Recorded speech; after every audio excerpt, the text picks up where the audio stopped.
Olá, pessoal. Professora Iracema falando. Vamos então começar com o módulo de Direito Civil. E eu optei por começar este módulo com o assunto da Teoria Geral dos Negócios Jurídicos, porque julgo ser este um dos temas com mais dificuldade para o aluno e, com certeza, um tema que o aluno vai precisar ao longo de todo o curso do Direito Civil, não só da matéria do Direito Civil, mas também em todo o curso de Direito. Pois bem, vamos começar então por trazer aqui uma breve apresentação do tema, e nessa apresentação do tema eu quero frisar em especial a necessidade de todo jurista hoje fazer uma leitura bifronte, uma leitura complementar do direito civil, arrisco-me dizer até do próprio direito privado, uma leitura na qual seja necessário se fazer uma conformidade com as normas de direito constitucional. Portanto, isso significa dizer que nós não podemos mais ler os grandes princípios gerais do direito civil de forma absoluta. E sobre isso eu refiro-me em especial ao princípio da autonomia da vontade. Não existe mais uma autonomia da vontade absoluta. A autonomia da vontade hoje ela está relativizada. Ela está relativizada pelas normas de direito constitucional e pelos grandes princípios do direito constitucional. Um dos grandes princípios do direito constitucional que acabaram sendo incorporados no próprio Código Civil de 2002 foram os princípios da boa-fé e a função social. A boa-fé hoje ela está espalhada em todo o Código Civil. Vocês vão estudar boa-fé agora nas relações jurídicas, vão estudar boa-fé em obrigações, vão estudar boa-fé em contratos, vão estudar boa-fé em direitos reais, vão estudar com certeza boa-fé no direito das famílias e no direito das sucessões. Tá? Da mesma forma, a funcionalização do direito civil. Vai se falar hoje não somente em função social da propriedade, mas função social do contrato e função social de qualquer relação jurídica negocial. Isso significa dizer que o grande brocado jurídico do pacta sunt servanda, o pacto faz lei entre as partes, já não é tão absoluto como antes. É preciso, então, se fazer uma leitura relativa, de modo a que nós interpretemos essa relação jurídica negocial, essa relação jurídica contratual, de forma a complementar os grandes princípios gerais do direito constitucional. Isso significa dizer que um contrato, que um negócio jurídico não pode, por um exemplo, violar a ordem pública, a garantia dos direitos fundamentais. Tá? Então, era essa apresentação que eu queria fazer antes de propriamente entrar no tema da noção e do conceito do negócio jurídico. Bem, eu costumo, com os meus alunos, sempre lembrá-los a importância de não decorar conceitos. E para não decorar conceitos, nós temos que decodificar os conceitos dos grandes institutos, ou seja, encontrar nestes conceitos quais são os principais pilares que compõem este conceito, ou seja, entender quais são os elementos que compõem o conceito. Né? E eu aqui trouxe os elementos que compõem o conceito do negócio jurídico. Então, o negócio jurídico é toda manifestação de vontade emitida por sujeitos de direitos e deveres com o fim de chegarem a um consenso, visando, portanto, a alcançar o objeto da relação jurídica, que é uma prestação obrigacional com o propósito de produzir efeitos jurídicos. Então, vejam aqui que eu decifrei, vocês podem ver aqui 5 elementos. Nós temos a manifestação da vontade, os sujeitos de direitos e deveres, o consenso, a prestação obrigacional e os efeitos jurídicos. Nós vamos falar de cada um desses elementos que compõem o conceito de forma mais pormenorizada. Mas eu vou repetir para vocês, então, o conceito que esse é um conceito que eu extraí desses elementos que compõem, portanto, a noção de negócio jurídico. Então, o negócio jurídico é toda a manifestação de vontade que visa chegar-se a um consenso entre sujeitos de direitos e deveres com o propósito de cumprir uma prestação obrigacional, visando assim a produção de efeitos jurídicos. Mas vamos lá então falar de manifestação de vontade. Não é possível alcançar-se o consenso. Não é possível chegar-se a um negócio jurídico sem que as partes manifestem vontade, ou seja, sem que os sujeitos de direitos e deveres manifestem vontade. E a manifestação da vontade, ela pode se dar de duas formas, ou de forma expressa ou de forma tácita. Está aqui no quadro ao lado para vocês. A forma expressa é aquela forma mais comum que nós conhecemos, não é? Que é a forma escrita e a forma verbal. E a forma tácita é aquela forma que é presumida pelas circunstâncias do caso em concreto ou aquela dada no silêncio. Bem, falando sobre a manifestação de vontade expressa, né, lembrando dessas duas formas, escrita e verbal, é bom lembrar que nós estamos no domínio, apesar de eu ter dito da relativação da autonomia da vontade, nós estamos no domínio da autonomia da vontade. Isso significa dizer que nós estamos no domínio da liberdade das estipulações negociais, assim como expressa o artigo 107 do Código Civil. E mais à frente, quando nós formos estudar contratos, nós vamos ver que a regra em relações jurídicas negociais é a informalidade. Tá? Então, o comum é chegar-se a um consenso, bastando para isso a manifestação de vontade de forma verbal. Não é necessário a manifestação de vontade de forma escrita. Mas daqui a mais um bocadinho a gente já aprofunda mais esse tema. E a comunicação de vontade tácita é aquela que é presumida pelas circunstâncias do caso em concreto ou aquela manifestada no silêncio. Por um exemplo, se eu deixo um livro na mesa de um dos meus alunos que eu sei que hoje faz anos, isso significa dizer, presume-se, né? Portanto, que eu quis realizar com ele um negócio jurídico de doação, que eu doei para ele, que eu dei de presente para ele no dia do seu aniversário, um vademecum, um Código Civil. Então, eu presumi diante daquela relação, daquele fato, que se aperfeiçoou uma relação jurídica, um negócio jurídico de doação. Tá? Eu trouxe aqui alguns exemplos que depois vocês podem ler no Código Civil. Tá?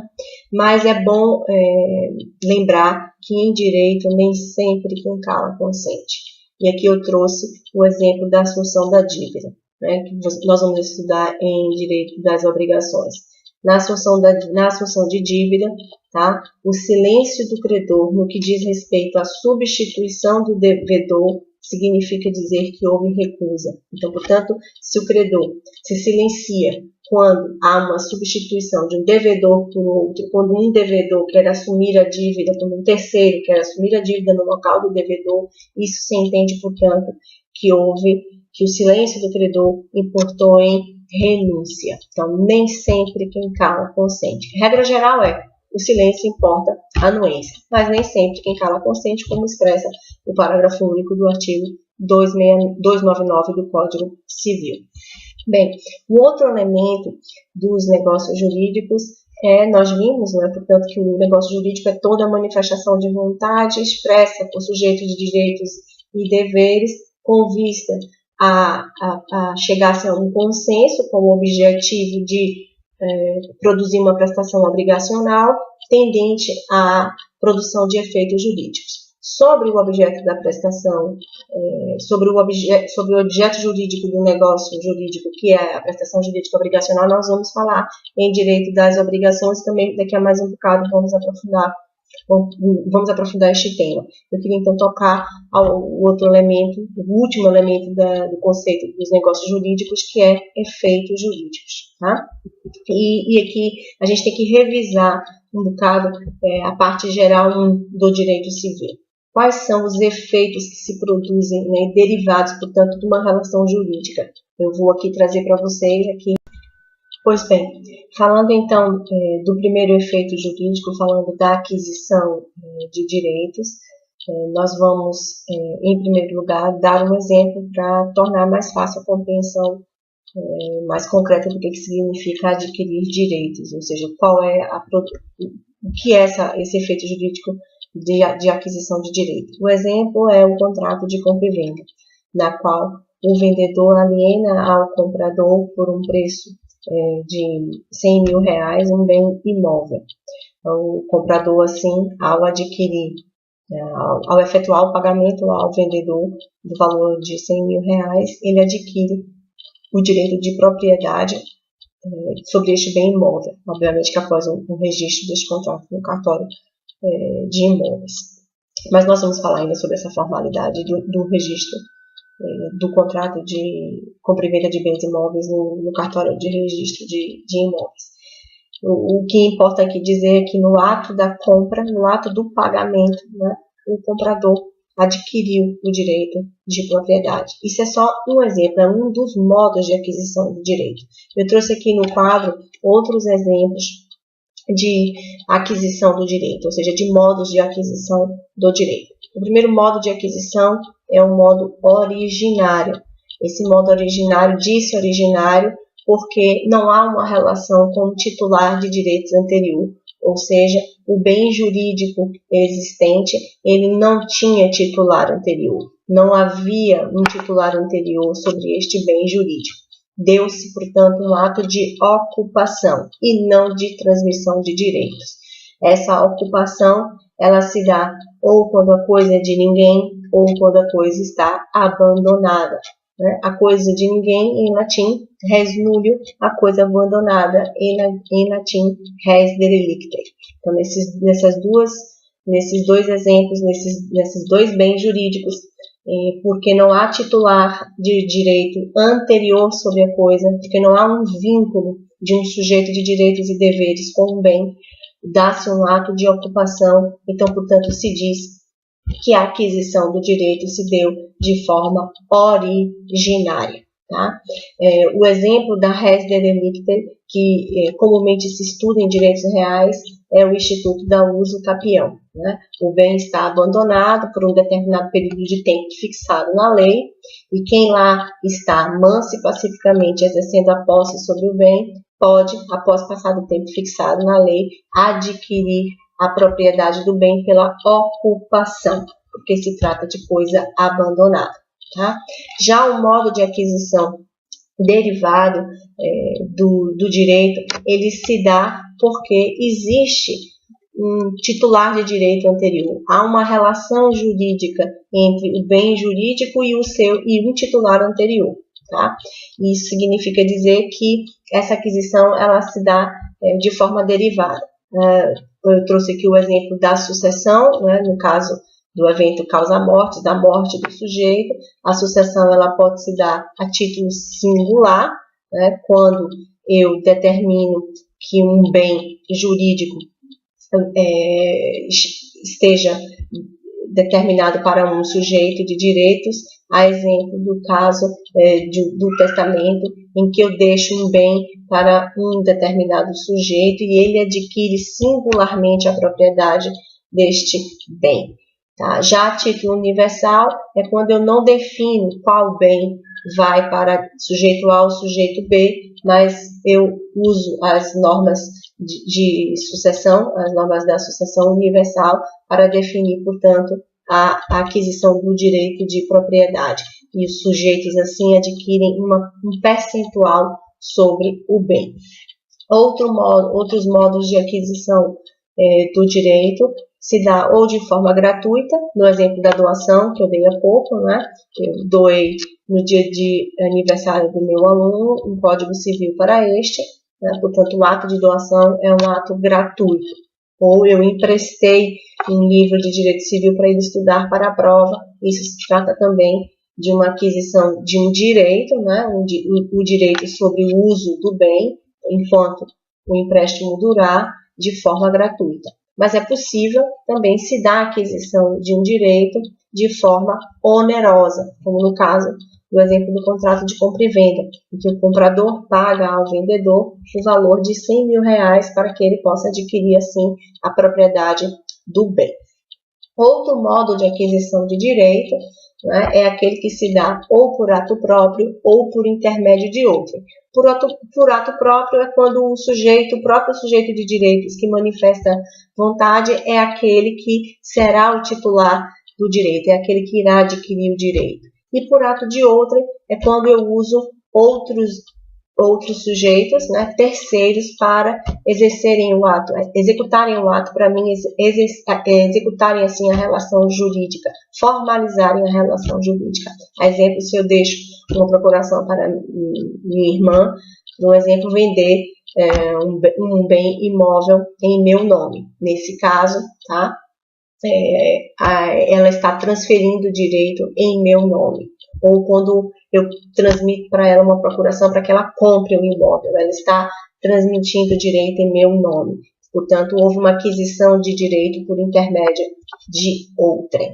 Né? Passamos agora para um segundo efeito jurídico, que é o efeito jurídico da manutenção do direito. Esse efeito da manutenção de direito, ou também chamado de conservação ou defesa de direitos, ele se dá pela via, né, da ação, do exercício do direito da ação. E hoje, com o novo Código de Processo Civil, nós estamos no domínio da necessidade de se chegar a um acordo, de não se chegar ao contencioso, de ter uma fase obrigatória de pré-contencioso, que a gente chama, portanto, de conservação de direito pela forma extrajudicial, ou, como querem os processualistas, pelos meios alternativos de resolução de conflitos. Comumente, também é possível se defender, conservar, se manter direitos, se defender direitos pela via judicial, que era a via convencional, a via contenciosa. Essa via no Brasil tem que deixar de ser a via convencional e passar a ser a via de exceção. A via de regra é, hoje, com o novo Código Civil, a via não contenciosa. Portanto, encontrar-se uma solução que seja extrajudicial por meio da utilização dos mecanismos de resolução, dos mecanismos alternativos de resolução de conflito. Um outro efeito jurídico que eu trouxe aqui para vocês é o efeito da modificação dos direitos. Tá? É possível modificar-se direitos também. É possível, através de um negócio jurídico, chegar-se a uma modificação dos direitos. Essa modificação de direitos ela pode se dar de duas formas, ou de forma subjetiva ou de forma objetiva. A forma subjetiva dá-se quando há uma substituição do sujeito na relação jurídica, ou seja, quando eu substituo um sujeito pelo outro na relação jurídica negocial, quando o titular do direito passa a ser outro. No exemplo do contrato de compra e venda, eu até disse a vocês no início que esse exemplo do contrato de compra e venda era um caso de um negócio jurídico que gera mais de um efeito. Né? Gera o efeito da aquisição, mas também gera-se o efeito da modificação subjetiva, porque eu modifico o titular do direito de propriedade sobre o bem imóvel. O titular do direito de propriedade sobre o bem imóvel já não mais sou eu, e sim quem comprou o bem imóvel. Tá? Isso significa dizer que eu substituo quem é o proprietário do bem, ou melhor dizendo, quem é o titular do direito de propriedade sobre bens. O caso da modificação de direitos objetiva, ela se dá quando eu modifico o próprio objeto da relação jurídica. E modificar o objeto da relação jurídica é modificar de forma qualitativa ou quantitativa a prestação obrigacional. A prestação obrigacional é o objeto da relação jurídica, é o objeto do contrato. Eu posso modificá-la quer de forma qualitativa, modificando a espécie da prestação obrigacional, ou modificando até mesmo a quantidade, tá, dessa prestação obrigacional. Eu vou deixar para aprofundar este efeito quando nós tratarmos das obrigações e quando falarmos das espécies obrigacionais, porque isso vai requerer compreender quais são as espécies obrigacionais gerais e as modalidades especiais das obrigações.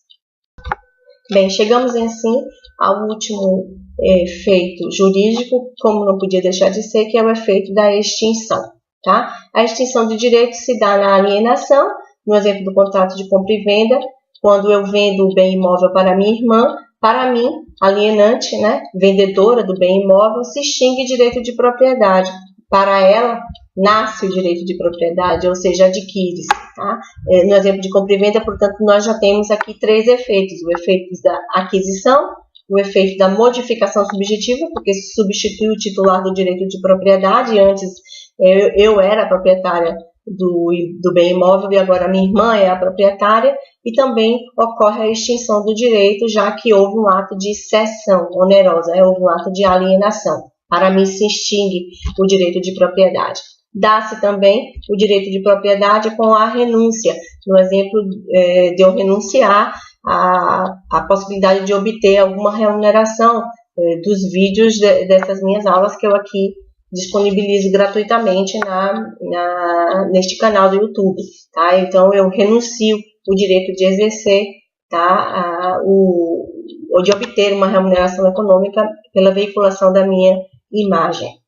Outro caso de extinção do direito que eu trouxe aqui para vocês é o caso do abandono, no exemplo do Instituto da Usucapião, quando alguém deixa, pelo tempo previsto em lei, de exercer a propriedade, de realizar os atos que se coadunam com a propriedade do bem, ele, portanto, por abandono, extingue-se para ele o direito de propriedade, já que para o outro que exerceu mais pacificamente a posse do bem por determinado tempo estipulado na lei, vai ocorrer a aquisição do direito.